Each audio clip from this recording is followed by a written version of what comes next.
आप सभी को रक्षाबंधन की हार्दिक शुभकामनाएं। आज के भोरे भोर में आपसे खबर के साथ साथ कुछ बातें करनी है जो बातें आपसे सीधा सरोकार रखती हैं। बिहार की राजनीति में होने वाले छोटी बड़ी घटनाओं में कहीं ना कहीं आपका सीधा संबंध जुड़ जाता है। भले ही आप दूर हों, आपका कोई सीधा संबंध नहीं हो, लेकिन फिर भी बिहार में होने वाली राजनीतिक उथल पुथल में आपका एक हिस्सा है जो कहीं ना कहीं आपको कचोटता है या फिर आपको परेशान भी करता है। खुशी तब होती है जब बिहार के लिए कुछ अच्छा होता है। क्या बिहार के लिए कुछ अच्छा होगा?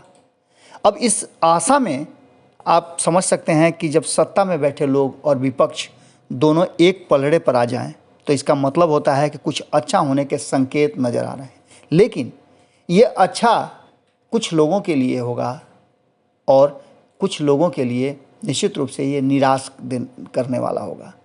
आपको पता है कि लोकतंत्र की सबसे बड़ी खासियत और कमजोरी दोनों यही है कि जब वोटिंग होती है तो बहुत लोगों के जो इरादे हैं वो पीछे रह जाते हैं, बहुत लोगों के इरादे पूरे भी होते हैं।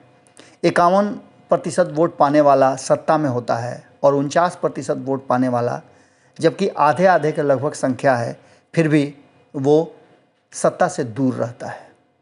इस बार के चुनाव परिणाम में आपने देखा भी कि किस तरह से कांटे की टक्कर हुई। जहां तेजस्वी यादव महागठबंधन को लीड कर रहे थे, वहीं नीतीश कुमार एनडीए को लीड कर रहे थे। प्रधानमंत्री से लेकर के पूरा भारतीय जनता पार्टी का अमला फैला। इसके साथ साथ और भी नीतीश कुमार के साथ साथ नीतीश कुमार की पूरी टीम, जीतन राम मांझी, मुकेश सहनी, सभी लगे हुए थे। लेकिन इन सब में तेजस्वी यादव बिल्कुल अलग नज़र आ रहे थे और लालू प्रसाद के अनुपस्थिति में ये उनका विधानसभा का पहला चुनाव था।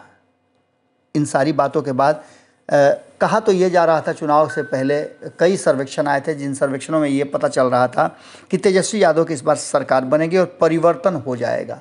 लेकिन नीतीश कुमार इतने कमज़ोर नहीं हैं कि जिन्हें तेजस्वी पटक दे, क्योंकि नीतीश कुमार कहीं ना कहीं एक बड़े मैदान के खिलाड़ी हैं और उन्होंने कई दिग्गजों को पटक करके दिखाया है। आज भले ही उनके राजनीति में उम्र ज़्यादा हो गई हो, लेकिन कहा जाता है कि ये ऐसा कला है जिसमें जितना ज़्यादा आप समय देंगे उतना ज़्यादा आप परिपक्व होते हैं और दाव पेंच आपको उतना ही अधिक आते हैं। एक बार फिर से दाव पेंच की जो सिलसिला है वो शुरू होने वाली है। आपको बता दें कि भारतीय जनता पार्टी और नीतीश कुमार के बीच में 2020 के परिणाम के बाद बहुत कुछ टूटा है। सबसे पहले तो भरोसा टूटा है। कहीं ना कहीं नीतीश कुमार असहज महसूस कर रहे थे और इस असहज महसूस करने में नीतीश कुमार ने अपने कुनबे को मजबूत करने के लिए बहुत कुछ किया।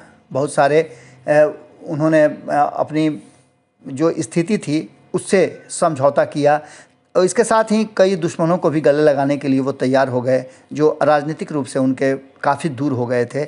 इन सारी बातों के बाद अब तेजस्वी यादव के पहल पर जो जातीय जनगणना की बात लेकर के नीतीश कुमार आगे बढ़े हैं, इसमें सारे विपक्ष का उनको साथ मिला है। विपक्षी दलों के साथ नीतीश कुमार जी प्रधानमंत्री से 23 तारीख को मिलने जा रहे हैं और जब 23 तारीख को मिलने जा रहे हैं तो निश्चित रूप से इसमें सारे विपक्षी दल शामिल होंगे। इन विपक्षी दलों में 11 लोगों के नाम की घोषणा भी हो गई है। मुख्यमंत्री नीतीश कुमार के साथ भारतीय जनता पार्टी के भी डेलीगेट्स में शामिल लोग होंगे। लेकिन आपको बता दें कि वही भारतीय जनता पार्टी जातीय जनगणना को लेकर के अभी तक एक बात कह रही है कि जातीय जनगणना जो है वो उचित नहीं है, उससे अच्छा है कि जनसंख्या नियंत्रण कानून ला दिया जाए, सब कुछ ठीक हो जाएगा। लेकिन जातीय जनगणना को लेकर के पूरी तरह विपक्ष एकजुट नज़र आ रहा है और उनके समर्थन में मुख्यमंत्री नीतीश कुमार भी आ गए हैं।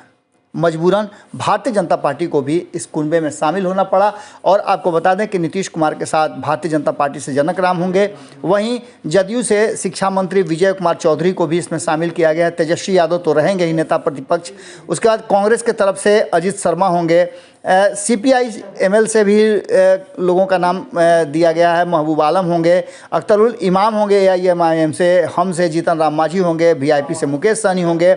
इसके अलावे विपक्ष के और भी वामपंथी दलों के तरफ से सूर्यकांत पासवान होंगे और अजय कुमार का नाम इसमें शामिल किया गया है। इन सारी बातों के बाद आपको बता दें कि जिस तरह से ये पूरे कवायद चल रही है और 23 तारीख को मुख्यमंत्री मिलने जा रहे हैं प्रधानमंत्री से, इसके पीछे भी बहुत सारी बातें कही गई। लेकिन इन सब बातों के बाद आपको हम जो बात कहने के लिए अभी भोरे भोर में आए हैं वो था कि कहीं ना कहीं भाजपा के रडार पर नीतीश कुमार हैं, भाजपा के रडार पर हैं। ये 19-20 का नहीं बल्कि 36 का आंकड़ा दोनों के बीच में बैठ गया है। भले ही ये दोनों ही तरफ से कहा जा रहा हो कि सब कुछ ठीक ठाक है, लेकिन कुछ भी ठीक नज़र नहीं आ रहा है।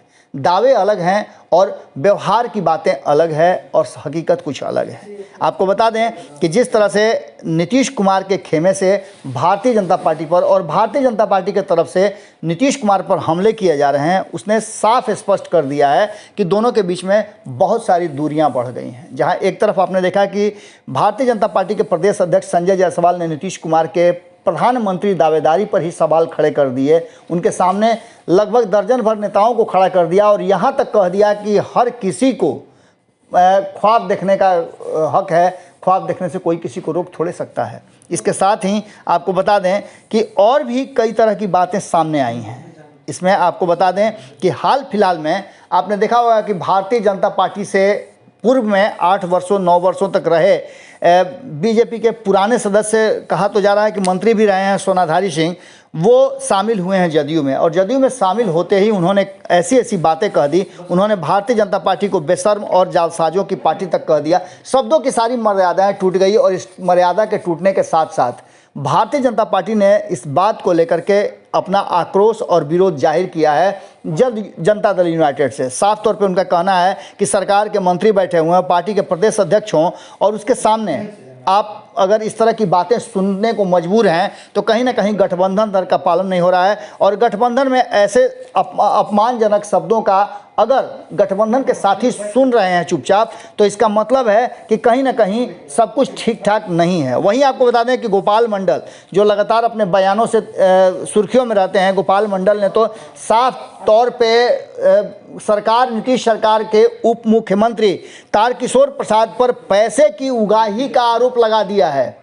अब इन सब बातों को सुन करके देख करके आप अंदाजा लगा सकते हैं। आपको याद होगा कि नीतीश कुमार पर छोटी मोटी बातें कहने वाले टुन्ना पांडे को जिस तरह से भारतीय जनता पार्टी ने बाहर का रास्ता दिखा दिया था, शो कॉज नोटिस जारी किया था और उसके बाद तुरंत उन पर कार्रवाई करते हुए पार्टी से निलंबित किए जाने का भी प्रक्रिया की गई थी। लेकिन जदयू के तरफ से किए गए इस पूरे प्रकरण में कहीं ना कहीं एक बात तो तय नज़र आ रही है कि अब भारतीय जनता पार्टी भी इस मामले को लेकर के कहीं ना कहीं अब अपना रुख स्पष्ट कर चुकी है। अब ऐसी स्थिति में आप बिल्कुल कह सकते हैं कि ये 19-20 का नहीं बल्कि 36 का आंकड़ा है और ये 36 का आंकड़ा कुछ और ज़्यादा तब मजबूत हो जाता है जब नीतीश कुमार नेता प्रतिपक्ष तेजस्वी यादव से बात करते हों और केंद्र में बैठे उनके सबसे करीबी और विश्वास पात्र केसी त्यागी अलग अलग राजनीतिक दल के नेताओं से मुलाकात करते हों। ऐसी स्थिति में आप इतना तो जरूर कह सकते हैं कि सब कुछ ठीक नहीं है और कभी भी स्थिति बदल सकती है। हो सकता है कि ये 36 का आंकड़ा कहीं दोनों के संबंधों को समाप्त न कर दे। जुड़े रहिएगा भारत लाइव के साथ। आज पर्व त्योहार का दिन है, फिर भी भारत लाइव आपको पल पल के अपडेट जरूर सुनाता रहेगा। और इसी बीच में आपको पता है कि किस तरह से बिहार में राजनीतिक सरगर्मियां बढ़ी हुई हैं, इन राजनीतिक सरगर्मियों से हम आपको रूबरू कराते रहेंगे। बहुत बहुत धन्यवाद। वीडियो पसंद आई और वह बिहार के राजनीति और बिहारियत से सरोकार रखेनी तो सब्सक्राइब बटन दबा के चैनल के सब्सक्राइब कर ली। ओजे एगो घंटी बा, ओकरा बटन दबा देला से कुल सटीक और मारक खबर रुआ मुफ्त में मिल जाई। अगर रुआ पत्रकारिता के हमनी के नया प्रयोग में सहयोग कर चाहतानी तो ज्वाइन बटन दबा दी। पेटीएम नंबर नोट कर ली 9386816700। धन्यवाद।